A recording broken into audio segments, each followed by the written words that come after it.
রহস্যপিডিয়া with Souvik. তিনটে শব্দ: রহস্য, রোমাঞ্চ এবং অপরাধ।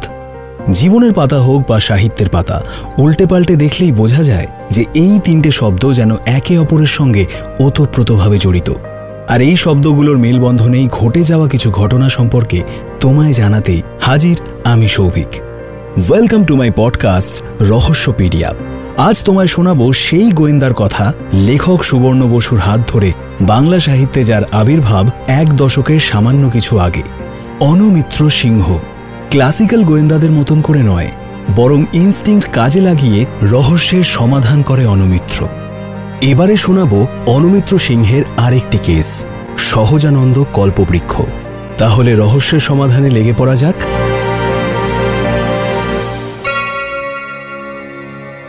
সর্বস্বরূপে সর্বেশে সর্বশক্তি সমন্বিতে ভয়ভস্ত্রহীনা দেবী দুর্গে দেবী নমস্তুতে। তিনি তো সব, তার অদেয় কিছুই নেই। তোমরা আমাকে কল্পবৃক্ষ বলো, তোমরা বলো। আমাকে স্মরণ করলে তোমাদের মনের ইচ্ছে পূর্ণ হয়। সবের মূলেই সেই ঈশ্বর, তোমরা তাকে ডাকো। আবেগপূর্ণ কণ্ঠস্বরের নিয়ন্ত্রিত কম্পন, দু চোখ ভিজিয়ে নেমে আসা জলের ধারা দেখে চেনা জানারা বুঝতে পারলেন বাবা সহজানন্দ কল্পবৃক্ষের প্রবচন আজকের মতো শেষ হতে চলেছে। সাদার্ন এভিনিউয়ের একটি অভিজাত বহুতলের তৃতীয় তলে দিন তিনেক হল তিনি এসে উঠেছেন। সঙ্গে তার অনুচর কয়েকজন, যেমন ছোট পণ্ডিত আত্মানন্দ, রান্নার ঠাকুর রামহরি পণ্ডা, পুরোহিত মহার্ণব মিশ্র এবং আরও কয়েকজন। সহজানন্দর এক নতুন শিষ্যাও এসে যোগ দিয়েছেন এবং এখানেই থাকছেন। তাকে সকলে মায়ামা বলেই ডাকেন। একটি বড় হল ঘরে যখন প্রায় 18-20 জন ভক্ত প্রবচন শুনছিলেন, তখন ঘরের একেবারে পিছনে একটি রোগামতো যুবক ইজেলে ক্যানভাস খাটিয়ে বাবা সহজানন্দর পোর্ট্রেট আঁকছিল। সহজানন্দ ব্যস্ত মানুষ, আলাদা করে সেটিং দেওয়া সম্ভব হবে না বলেই এই ব্যবস্থা। প্রবচন শেষ করে তিনি কয়েক মিনিট বৈদিক মন্ত্র উচ্চারণ করেন। দু চোখ বন্ধ, দুহাত জোর করে কপালে ঠেকানো। মন্ত্রোচ্চারণ শেষ হলে আশীর্বাদের পালা। ভক্তরা প্রণাম করলে ছোট পণ্ডিত আত্মানন্দ তাদের হাতে 2-4টে করে নকুল দানা দেন। সহজানন্দ নিজে হাতে প্রত্যেককে দেন একটি করে ছোট ছোট ত্রিশূল, বাড়িতে ঠাকুরের আসনে রেখে পুজো করার জন্য। প্রবচনের আসরে ঢোকার আগে ভক্তদের যে প্রণামী দিতে হয়, তার মধ্যেই ধরা থাকে আশীর্বাদের মূল্য। ধর্মীয় অনুষ্ঠানের বা প্রবচনের এই সব ছোটখাটো প্যাকেজে পুণ্যার্থীরা আজকাল অভ্যস্ত। ধর্মগুরুদের সঙ্গী, শিষ্য, সাধক ভক্তরাই এসব ম্যানেজ করেন। সে যাই হোক, আজ ভক্তরা সকলে বেরিয়ে যেতেই ছবি আঁকা রেখে সহজানন্দর একেবারে সামনে গিয়ে হাঁটু গেড়ে বসল যুবকটি। প্রণাম করল কিছুক্ষণ সময় নিয়ে, তারপর খুব স্পষ্ট গলায় হাত জোড় করে বলল, আমাকে একটা ত্রিশূল দেবেন, আমি বাড়িতে রাখতে চাই। প্রথমে কি একটু অবাক হলেন সহজানন্দ, বোঝা গেল না। অল্প একটু হাসলেন তিনি। টিকালো নাক, চওড়া কপাল, ঘন কাঁচা পাকা দীর্ঘ চুলের দাড়ি, উজ্জ্বল আয়ত চোখ দুটি দারুণ সম্মোহক। তার হাসি একেবারে বাচ্চা ছেলের মতো ঝকঝকে আর স্বচ্ছ। তার সামনে যে পেতলের থালায় ত্রিশূলগুলো রয়েছে, সেই থালাটি তুলে ধরে তিনি বললেন, নাও, যেটা খুশি। সারা ভারতে বহু শোরুম খোলার পর এই প্রথম কলকাতায় 3টি শোরুম খুলেছেন বিখ্যাত গুজরাতি হিরে ব্যবসায়ী ত্রিলোচন দাস রামজি জহুরি, যার বহু বিখ্যাত ব্র্যান্ড নেম TRG। কলকাতায় তার নতুন ব্রাঞ্চগুলোর দায়িত্বে ছিলেন বেদ প্রকাশ গোয়েল। তিনি সংস্থার CEO এবং MD। বলতে গেলে কলকাতায় TRG এর সর্বেসর্বা তিনিই। তার উপর দায়িত্ব ছিল একটা খুব রেয়ার ধরনের পিওর হোয়াইট ডায়মন্ড কালেক্ট করার। বিদেশ থেকে এরকম 10টা হিরে এসেছিল, প্রতিটি 1.5 থেকে 2 ক্যারেটের মধ্যে। হিরেগুলো কেটেছেন বিশ্ববিখ্যাত ডায়মন্ড কাটার আমস্টারডামের ইফ্রাইম কোহেন। রং পছন্দ না হলে নাকি সেই হীরের পল কাটতেই চান না ইফ্রাইম। ঘষা কাঁচের মতো আনকাট ডায়মন্ডগুলো এফরাইমের স্টুডিও থেকে ভোল পাল্টে বেরোয়। সকলের বিশ্বাস এফরাইমের হাতে জাদু আছে, সে ছুঁয়ে দিলেই হীরের পুনর্জন্ম হয়। তার হাতে পলকাটা হিরে মানেই 4C মানে কাট, কালার, ক্ল্যারিটি এবং ক্যারেটের দিক থেকে মাস্টারপিস। সেই হিরে বসানো সলিটেয়ার আংটি, লকেট বা ইয়াররিংগুলো এক্সিবিশন পিস। ভারতীয় বাজারে কোনোটারই দাম 15 থেকে 20 লাখ টাকার নিচে রাখা যায় না, কারণ ডিলাররা পোষাতে পারেন না। সেই রকম 10টা হিরে ঠিকমতোই ডেলিভারি দিয়েছিলেন বেদপ্রকাশ, কিন্তু তার বাড়ি থেকেই চুরিটা হয়েছে। মজবুত লোহার সেফ গ্যাস কাটার দিয়ে কেটে পাক্কা পেশাদারের মতোই চুরিটা করা হয়েছে। কারো ঘুম ভাঙেনি। পরে দেখা গিয়েছে বার্গলার অ্যালার্মটা খুব যত্ন করে ডিঅ্যাক্টিভেট করে দিয়েই কাজে হাত দেওয়া হয়েছিল। খুব কম করে ধরলেও 1 থেকে 1.5 কোটি টাকার মতো চোট। হিরেগুলো খুঁজে না পেলে কোম্পানিতে মুখ দেখাবেন কি করে, সেই চিন্তায় প্রায় রাত্রিরের ঘুম চলে যাওয়ার মতো অবস্থা হয়েছে বেদপ্রকাশের। তার সাদার্ন এভিনিউয়ের বাড়িতে তিনি এখন আছেন। তাদের এলাকার একটা ধর্মীয় মহোৎসবে বহু সাধুসন্ত এসেছেন। তাদের থাকার ব্যবস্থা হয়েছে এলাকারই বিভিন্ন ধনী মানুষজনের বাড়িতে। বেনারসের সহজানন্দ সপার্ষদ উঠেছেন বেদপ্রকাশের ফ্ল্যাটে। সহজানন্দ বিখ্যাত মানুষ, তাঁর দর্শনার্থীও অনেক, ফলে ভিড় লেগেই আছে। তাঁর ভক্তদের মধ্যে রাজনৈতিক ব্যক্তিত্ব, শিল্পপতি, বিজনেস ম্যাগনেটরা যেমন আছেন, আবার ডার্লিং, সলিটেয়ার ফরিওর মালিকদের মতো বড় বড় ডায়মন্ড মার্চেন্ট, জুয়েলারি ব্যারনদের মতো লোকজনও আছেন। এরা পেশার সূত্রে টিআরজের বেদপ্রকাশের পরিচিত হলেও ব্যবসার খাতিরে এদের মধ্যে রাইভালরি সাংঘাতিক। ওদিকে বেদপ্রকাশের নিউ আলিপুরের বাড়ি একেবারে ফাঁকা পড়ে আছে, যার ফলে সেখানেও হিরে রাখতে সাহস পাননি তিনি। ফলে অঘটনটি ঘটে গিয়েছে। সমস্ত ঘটনার এই রকমই ব্রিফ অনুমিত্রকে দিয়েছেন আইআইবির ক্রিস্টোফার বিশ্বাস। অনুমিত্র তো যথারীতি অজুহাত দেওয়ার চেষ্টা করেছিল। আমি কি করব, এত বড় ব্যাপার, আমি কোথায় সামান্য আদার ব্যাপারই, আমি কি বা করতে পারবো, আমায় ছেড়ে দিন প্লিজ। কিন্তু ছিঁড়ে ভেজেনি। বেদপ্রকাশের সঙ্গে পরামর্শ করে সহজানন্দ কল্পবৃক্ষর অয়েল পেন্টিং করানোর ছুতোয় দিন 3 জন্য অনুমিত্রকে পাঠানো হয়েছে সাদার্ন এভিনিউয়ের বেদপ্রকাশের ফ্ল্যাটে, সহজানন্দর আখড়ায়। সারাদিনই বলতে গেলে ছবি আঁকছে, কখনো সামনে বসে আবার কখনো ফটোগ্রাফ দেখে। গোটা 2 ছবি কমপ্লিটও করেছে। 3 নম্বরের কাজ চলছে। 3 দিন তদন্তর পর সিবির প্ল্যান অনুযায়ী একটা ত্রিশূলও নিয়ে এসেছিল সে, কিন্তু ত্রিশূলের হাতলের প্যাঁচ খুলে কিছু পাওয়া যায়নি বলে নিতান্তই হতাশ হয়েছেন সিবি। সেক্রেটারিয়ের টেবিলের ওপর অত্যন্ত বিভ্রান্ত মুখে 2 হাতের ওপর থুতনি রেখে বসে আছেন ব্যুরোর বড় কর্তা ক্রিস্টোফার বিশ্বাস। বোঝাই যাচ্ছে তার মেজাজ ঠিক নেই। বেশ কিছুক্ষণ চুপ থাকার পর নিজেই নিস্তব্ধতা ভেঙে কথা বলে উঠলেন সিবি। একটু হেল্প করতে বলেছি, মানে যেটুকু বলা হবে সেটুকুই করবে, নিজে থেকে একটু মাথা ঘামাবে না?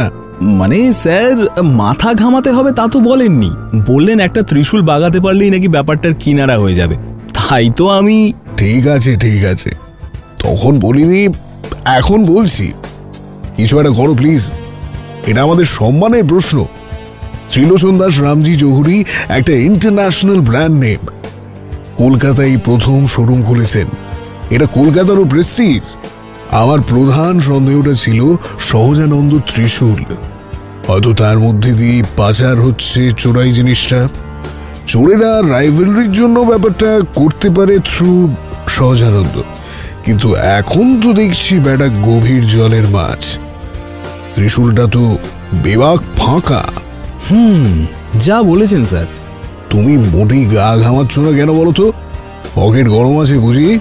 গা নয় স্যার, ঘামাতে হলে মাথা ঘামাতে হবে বোধহয়। তবে পকেটের ব্যাপারটা ভালোই ধরেছেন। এবারে দুর্গাপুজোয় একটা থিম ডিজাইন করে এক শিল্পীকে বিক্রি করেছি। পুজো কমিটির সঙ্গে তার 2.5 লাখের প্যাকেজ ছিল, আমাকে 80,000 দিয়েছে। তাছাড়া আপনাদের আশীর্বাদে ছবি টবিও কাটছে একটু আধটু। আর এদিকে আমার কি হবে? তোমার ছবি কাটছে একটু আধটু, আমার যে পুরো নাকটাই কাটা যাওয়া জোগাড়। আচ্ছা, এই যে তুমি গত 3 দিন ধরে ওখানে থেকে সহজানন্দর পোর্ট্রেট করলে, তোমার কাউকে সন্দেহ হলো না? সত্যি বলতে হলো স্যার, কিন্তু আমি তো আর গল্পের বইয়ের গোয়েন্দা নই যে গম্ভীর হয়ে বলবো কেউই সন্দেহের ঊর্ধ্বে নয়। আমার স্যার ইনস্টিংক্টই ভরসা। একটু আধটু শিল্পচর্চা করি বলেই স্যার অপরাধ শিল্পী চিনতে দেরি হয় না, শুধু প্রমাণ খুঁজতেই যা একটু অপেক্ষা করতে হয়। বটে, তা এই ক্ষেত্রে কাকে সন্দেহ হলো শুনি? প্রথমেই মনে হয়েছিল মায়ামি মেয়েটা গোলমেলে। আসলে এরকম অল্প বয়সী মেয়ে, মাত্র 23-24 বছর বয়স হবে, এখনই মাতাজি ইমেজ নিতে চাইছে। এসব তো একালে বিশেষ দেখা যায় না। মায়ামিটা কে? মায়ামা সহজানন্দর শিষ্যা? হ্যাঁ, ওই হলো মায়ামা। আসলে ওই মেয়ের নাম মায়ামি হওয়াই উচিত। আর্টিস্টের চোখে দেখে বলছি স্যার, যা দেখতে না। পের বাজি মুক্তি শুরু করলে ওই কি ক্রিমিনাল? তাহলে তো অ্যারেস্ট করাতে হয়। আরে দাঁড়ান দাঁড়ান স্যার, গোলমেলে মানেই কি ক্রিমিনাল? আগে পুরোটা শুনুন। দাঁড়ান তো, তার আগে এর প্রসাদ খান। কাল সহজানন্দজির প্রবচন শেষ হওয়ার পর পেলাম। বেশ তাচ্ছিল্যর সঙ্গেই নকুলদানা দুটো জলের গেলাসের ঢাকনার ওপর রাখেন সিবি। বলেন, খাবো, আগে তোমার গল্পটা বলো। তখনও বাইরের ভক্তদের দর্শন দেওয়া শুরু হয়নি। অনুমিত্র এক কোণে দাঁড়িয়ে তার আঁকার জিনিসপত্র গুছিয়ে নিচ্ছিল। কিছুক্ষণ পরেই সহজানন্দ আসবেন, ভক্তরাও ঢুকে পড়বেন, অনুমিত্রর কাজও শুরু হবে। সেই ফাঁকে ছোট পণ্ডিত আত্মানন্দকে দিয়ে নিজের কোষ্ঠী বিচার করাচ্ছিলেন বেদপ্রকাশ। সহজানন্দ আধ্যাত্মিক ধর্মগুরু, তিনি এসব জ্যোতিষচর্চা করেন না, তাই ঘনিষ্ঠ লোকজন ভাগ্য গণনার জন্য মাঝে মধ্যেই ধরেন ছোট পণ্ডিতকে। বেদপ্রকাশের হিরে চুরির ব্যাপারটা সকলে জানেন না। বেদপ্রকাশের যে কী সমস্যা চলছে তা তো আত্মানন্দর জানার কথা নয়। তিনি নিজের মতো হাত দেখাচ্ছিলেন। আত্মানন্দ বলেছিলেন, কম বয়সী একটি যুবতী বেদপ্রকাশের পক্ষে ক্ষতিকারক। শুক্রকেতু একই ঘরে নাকি, ছদ্মবেশে বেদপ্রকাশের কাছাকাছি থেকে খুব বড় ক্ষতি করবে। সমস্তটাই ভারী গম্ভীর গলায় শুনলেন বেদপ্রকাশ। কথা আরও হতে পারত, কিন্তু ঠিক 5টা বাজতেই ঘরে ঢুকলেন সহজানন্দ। ভক্তরাও একে একে ঘরে ঢুকতে শুরু করলেন। সভা বসল।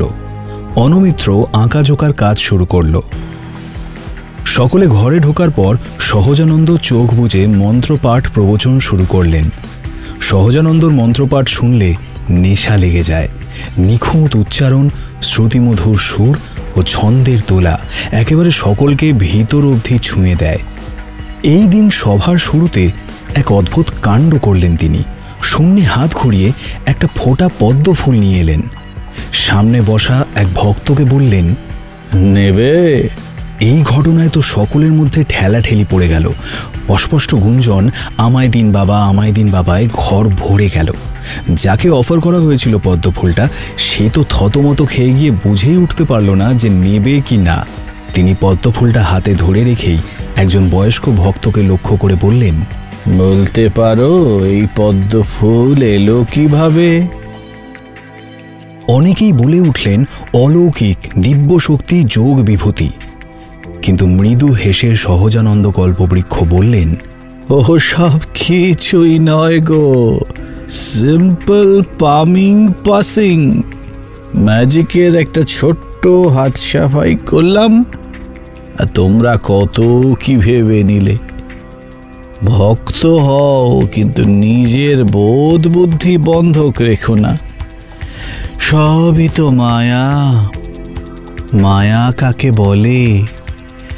ভগবান শ্রীবিষ্ণুকে একবার জিজ্ঞাসা করেছিলেন নারদ। সহজানন্দ ডুবে গেলেন তাঁর ভাগবত কথায়। সমস্ত ঘটনা শেষ হওয়ার পর অনুমিত্র সিবিকে বলল, ম্যাজিক দেখিয়েই হোক বা রহস্য ভেদ করেই হোক, স্টান্টবাজি ভালোই রপ্ত করেছেন কিন্তু সহজানন্দ। আমি যা বুঝলাম, ওর মুখে পামিং পাসিং শুনে আমিও প্রথমে অবাক হয়েছিলাম স্যার। যাই হোক, আমি আমার মতো ছবি এঁকে চললাম। সেদিন আর উল্লেখযোগ্য কিছু হলো না। এই গেল সহজানন্দর আখড়ায় অনুমিত্রর প্রথম দিন। প্রথম দিনের অভিজ্ঞতা সিবি বেশ মন দিয়েই শুনলেন। তারপর কপালে ভাঁজ ফেলে বললেন, আমি ঠিকই ভেবেছি সহজানন্দ ম্যাজিক জানে। তার মানে হাত সাফাইও। ও ব্যাটাই হিরে পাচার করছে সকলের চোখের সামনে দিয়ে। কিন্তু স্যার, বেদপ্রকাশ তো অন্য কথা বলছেন। কি বলছেন?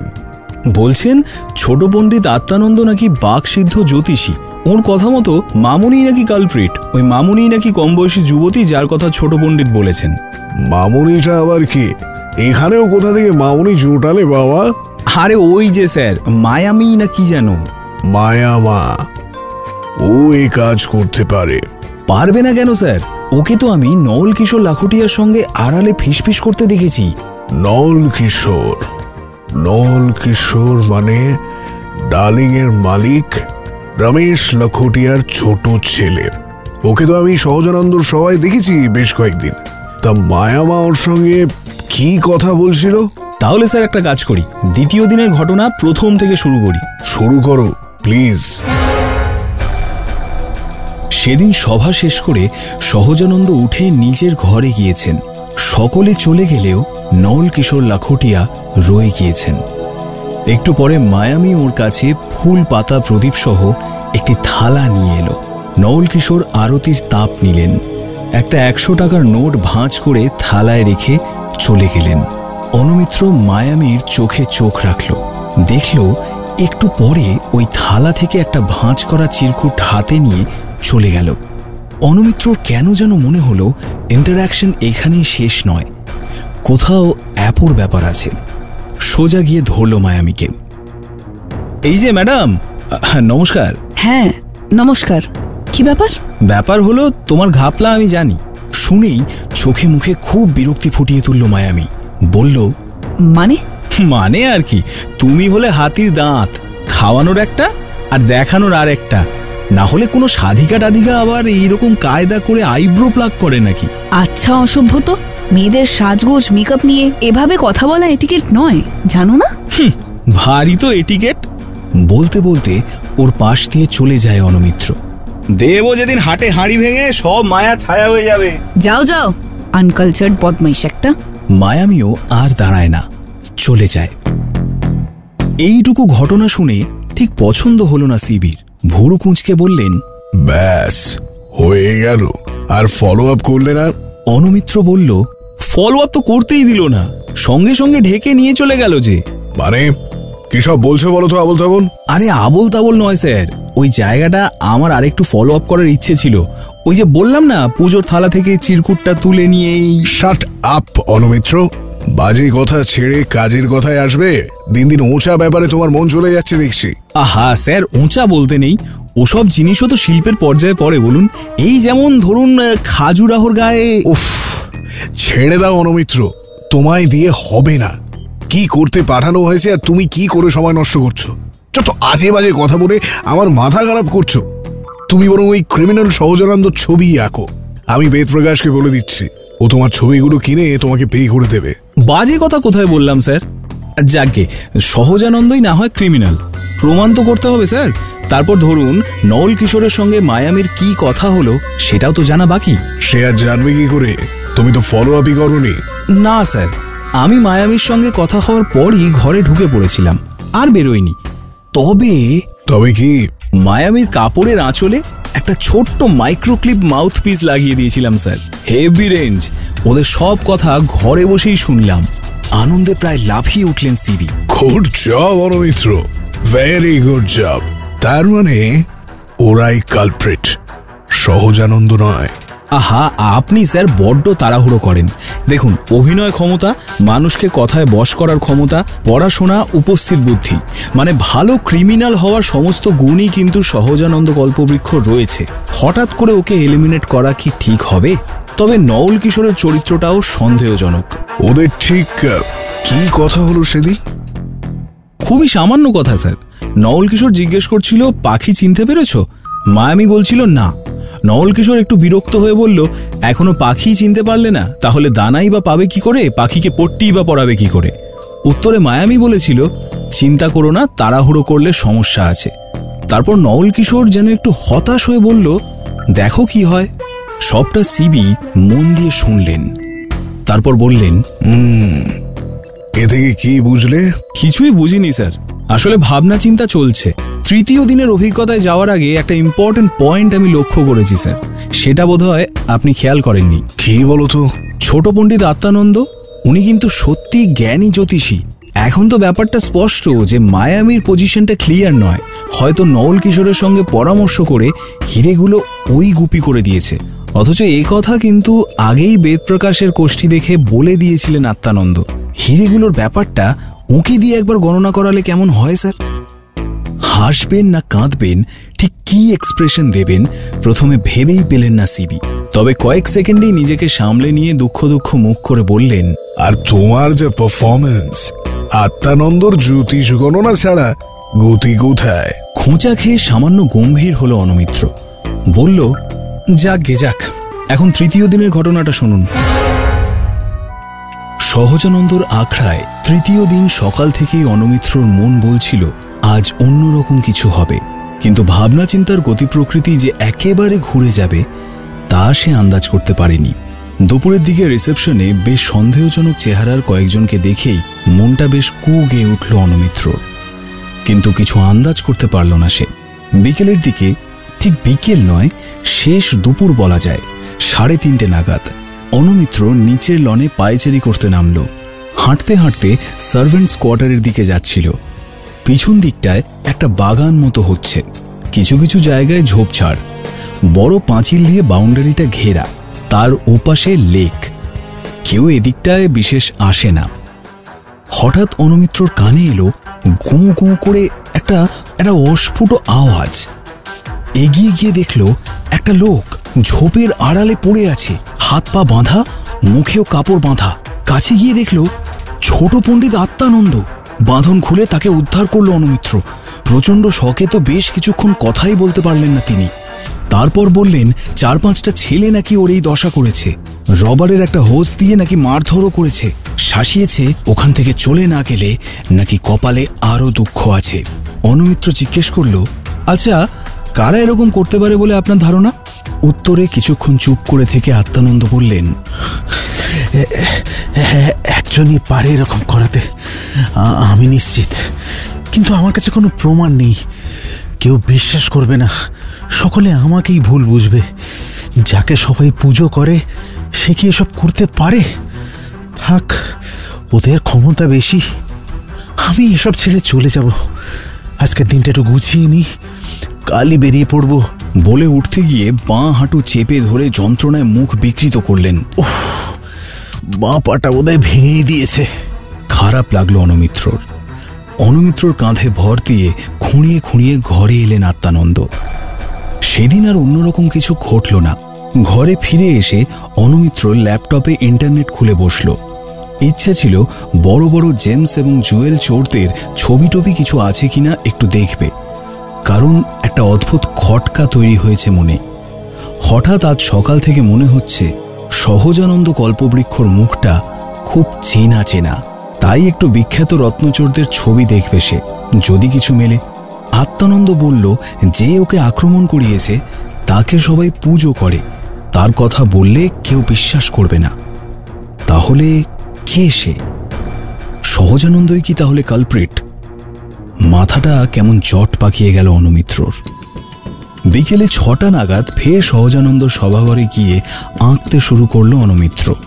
তবে গোড়া থেকেই লক্ষ্য করল সহজানন্দ মাঝে মাঝেই বেশ স্থির দৃষ্টিতে অনমিত্রর দিকে তাকিয়ে আছেন।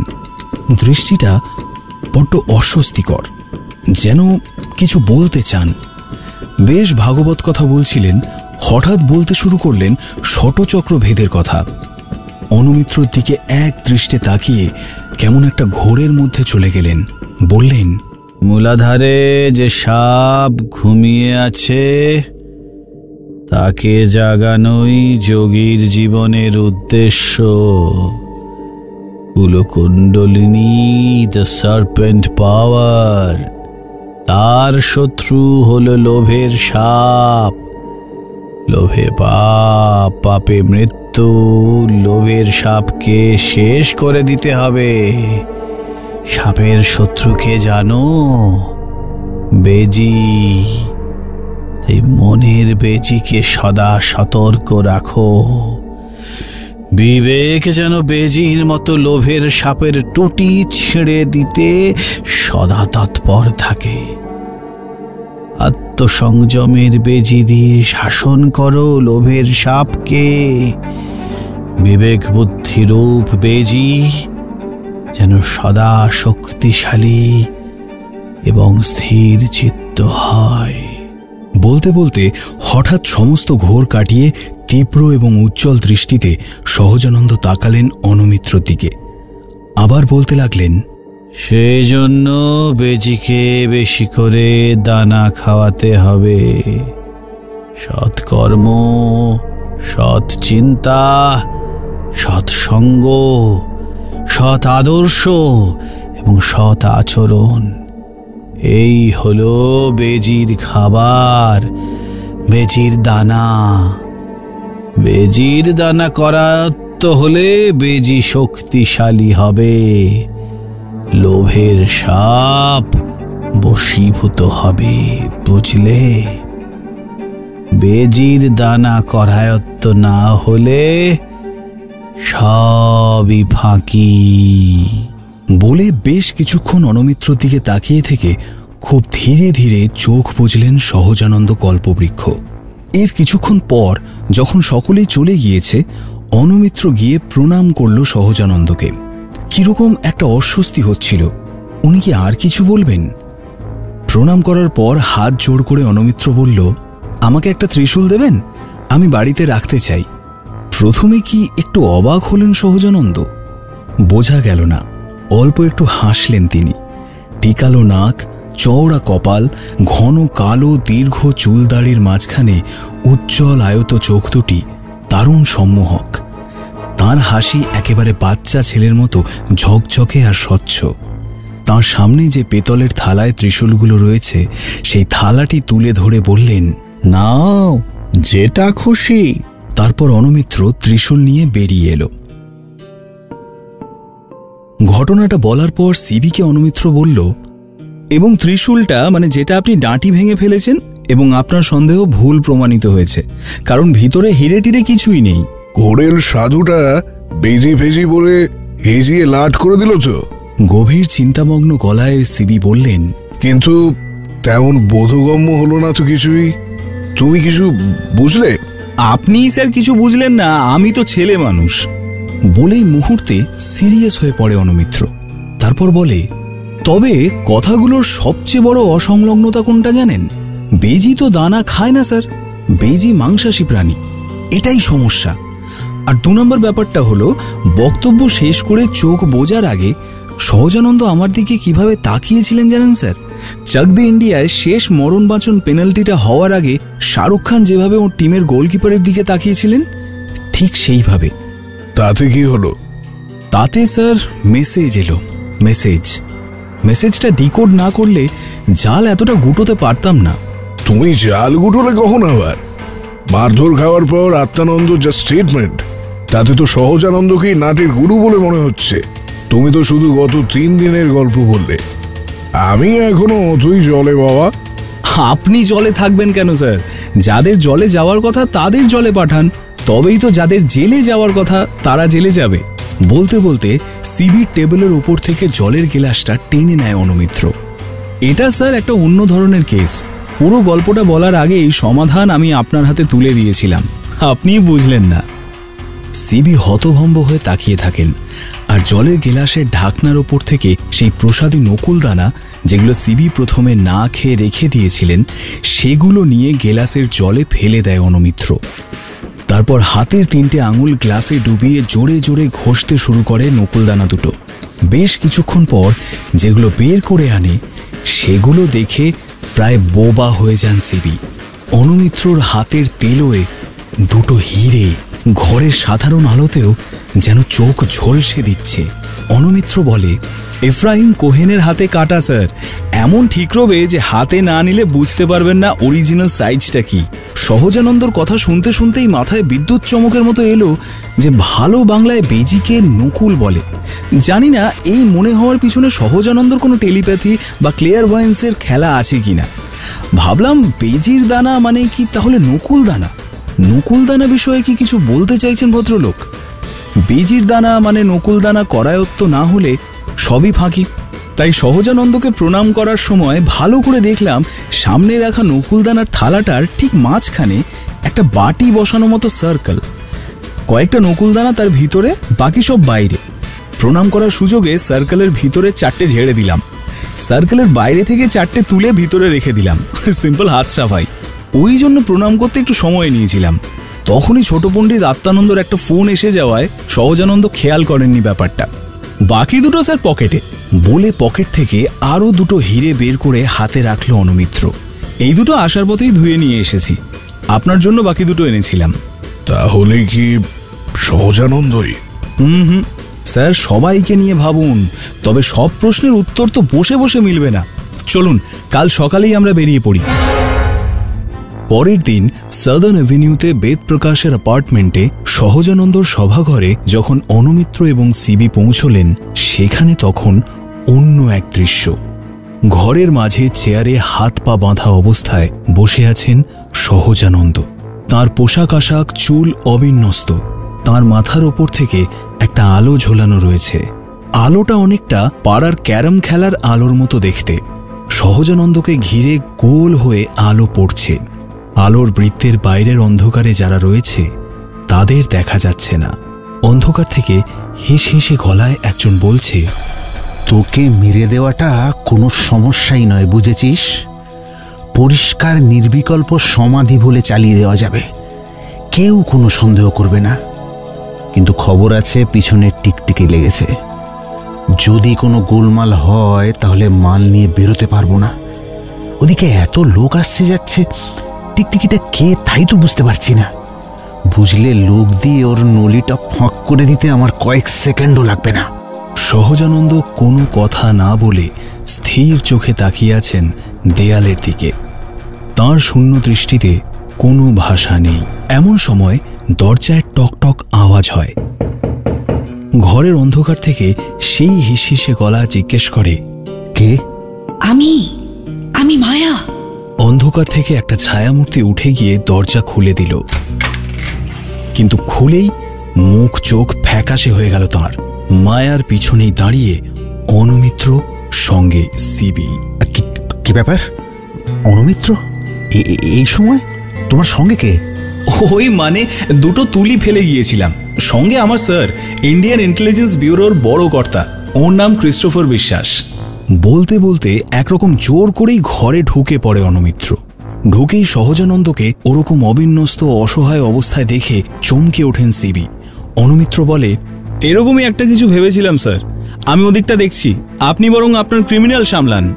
ততক্ষণে অন্ধকারে থাকা সেই ছায়ামূর্তি প্রাণপণে ছুটে পালাতে গিয়েও সিবির শক্ত হাতের বাঁধনে আটকা পড়ে গেল। ততক্ষণে ঘরের সবকটা আলো জ্বেলে দিয়েছে মায়া। দেখা গেল ধরা পড়ে যাওয়া লোকটার মুখ কালো কাপড়ের মুখোশে পুরোপুরি ঢাকা। সহজানন্দর বাঁধন খুলে দিয়ে অনুমিত্র সেই মুখোশধারীকে বলল, কি ছোট মহারাজ, আজকে রাহু, কেতু, শনি, মঙ্গল সবাই আপনার উপর রেগে গেল বুঝি? শেষ রক্ষে হলো না তো? সিবি অবাক হয়ে বললেন, চেনো একে? হ্যাঁ স্যার, ইনি সেই ছোট মহারাজ আত্মানন্দ। নকুলদানা প্রসাদ দেওয়ার ছলেই তিনি হিরে পাচার করছিলেন। বেশি কথা বলতে গিয়েই ইনি ছড়িয়েছেন।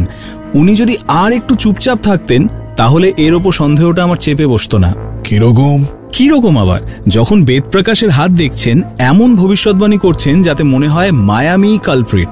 আবার নিজে মার খাওয়ার পর এমনভাবে ডায়লগ সাজাচ্ছেন যাতে মনে হয় সহজানন্দই দোষী। উনি নিজে সতর্ক থাকতে গিয়ে যে 2বার দুজনের দিকে ইশারা করেছেন সেটাই ওর মনে ছিল না। আর খোঁজ নিয়ে দেখুন, মার খাওয়ার ব্যাপারটাও পুরো সাজানো। কিন্তু নল কিশোরের সঙ্গে যে মায়ার শাট ছিল? ও স্যার, নওল কিশোরটা একেবারেই অপদার্থ। ওর প্ল্যান ছিল মায়ামিকে প্ল্যান্ট করিয়ে চোরকে আইডেন্টিফাই করে তার উপর বাটপারি করানোর। তাতে সফল না হলে নেগোশিয়েট করে কিছু একটা আদায় করার। মায়ামির নাম আসলে সুতনুকা, রাজারহাটের একটা ডিটেকটিভ এজেন্সিতে কাজ করে। ডিটেকশনের বেলায় কচু, শুধু নামটাই যে অ্যাপ্রোপ্রিয়েট, বুঝলেন না স্যার?